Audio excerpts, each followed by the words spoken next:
تو اس تحریک میں سن جرنیل سنگھ بھنڈراوالا نے گولڈن ٹیمپل میں جا کر پناہ لی اور وہ اس کے اندر محصور ہو گئے اور انہوں نے کہا کہ میں یہاں سے باہر نہیں نکلوں گا. کئی روز تک پھر وہاں لوگ جمع ہونے لگے. معلوم ہوا کہ پوری تحریک کا مرکز جو ہے وہ گولڈن ٹیمپل بن گیا. گولڈن ٹیمپل میں جو ہے ہزاروں لوگ جمع ہو گئے, چاروں طرف سے لوگ جمع ہو گئے. پھر لوگوں کا ایک اجدام ہونے لگا. اب انڈین سرکار نے سوچا کہ اگر یہ رہتا ہے اس طرح سے تو پھر یہ مرکزیت ہو جائے گی شخصیت کی بھی اور گولڈن ٹیمپل کی بھی. تو اس نے فیصلہ کیا ہے کہ یہاں ملٹری آپریشن ہونا چاہیے.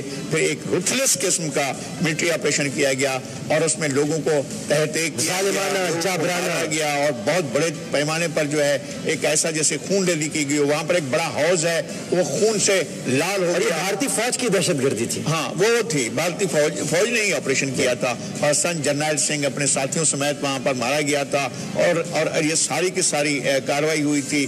اور یہ یاد دلاتا ہے اس بات کی کہ یہ خالصتان موومنٹ تھی جو بہت بڑی تھی. اور اس کے چند مہینے کے بعد یہ ہوا کہ مسز اندرا گاندھی صبح اٹھیں اور انہوں نے اٹھ کر پہلے اپنی تیاری کر کے ایک ساڑی پہنی. ساڑی پہن کر اپنی سیکرٹری سے پوچھا کہ بتاؤ میں کیسی لگ رہی ہوں. انہوں نے کہا تو بالکل دیوی لگ رہی ہیں, بہت خوبصورت لگ رہی ہیں. وہ یہ کہہ کر باہر نکلی. ابھی چند قدم ہی چلی تھیں کہ ان کے اپنے گارڈ نے جو بہت برسوں سے ان کے ساتھ تھا بیانت سنگھ نے ان پر گولیوں کی بوچھاڑ کر دی اور وہیں پر کیونکہ وہ گولڈن ٹیمپل بھولا نہیں تھا.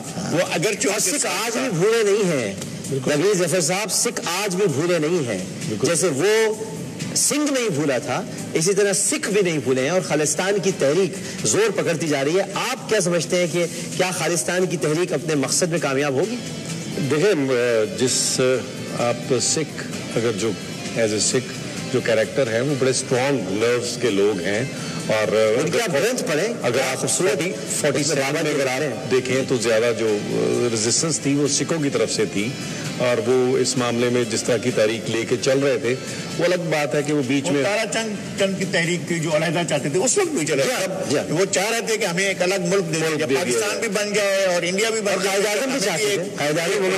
سکھوں کے لیے تارا سنگھ جو تھے وہ تحریک تو وہ یہ چاہ رہے تھے. مجھے لگتا ہے کہ جس طرح اسٹرانگلی اور وہ پوری دنیا میں اس وقت اس کے حوالے سے کوشش کر رہے ہیں کہ ان کو ایک خالصتان کے نام کا ایک ملک ملے.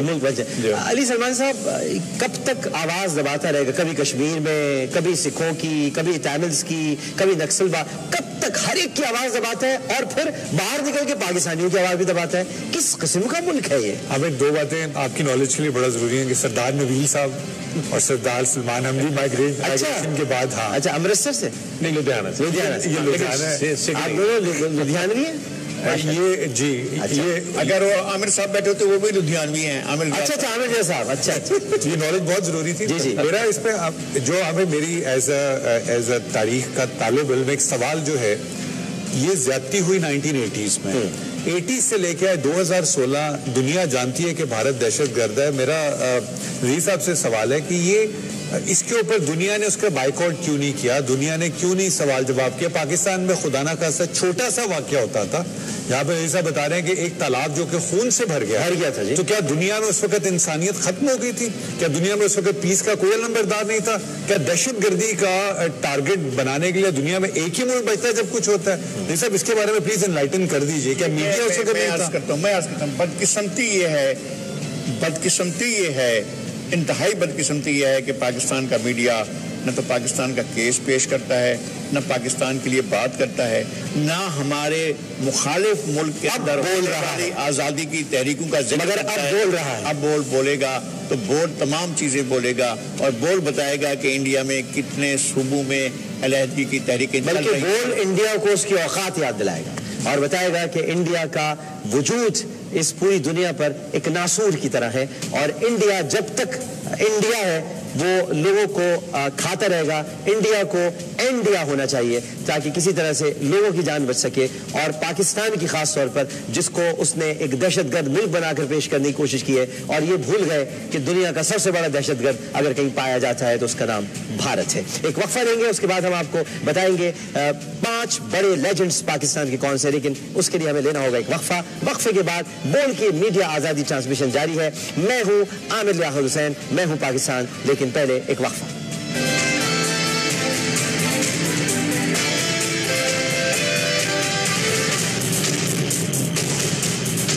پاکستان کی 5 عظیم شخصیت